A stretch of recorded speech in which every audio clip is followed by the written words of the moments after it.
एक खूबसूरत दिन था।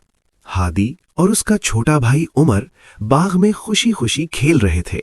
हंसी, खेल और बेफिक्री। उन्हें क्या पता था कि एक छोटी सी गलती सब कुछ बदल देगी। और फिर एक लम्हे में सब बदल गया। गेंद जरा ज्यादा जोर से लगी और अचानक एक कीमती गुलदस्ता टूट गया। हादी के चेहरे पर खौफ साफ नजर आने लगा। जब अम्मी ने सच पूछा तो हादी के पास एक मौका था, सच बोलने का या उसे छुपाने का, और उसने डर की वजह से झूठ बोल दिया। लेकिन एक झूठ कभी अकेला नहीं रहता, वो किसी न किसी को तकलीफ जरूर देता है। और इस बार उमर को सजा मिली, जो बिल्कुल बेगुनाह था। उसके आंसू सब कुछ कह रहे थे। उस रात हादी सो न सका।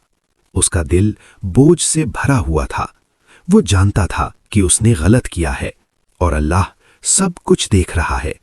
अगली सुबह हादी ने हिम्मत की और सच बोल दिया, क्योंकि सच छुपता नहीं। और फिर सच के साथ दिलों को सुकून मिला, माफी मिली और मुस्कुराहटें वापस आ गईं। सब कुछ दोबारा ठीक हो गया।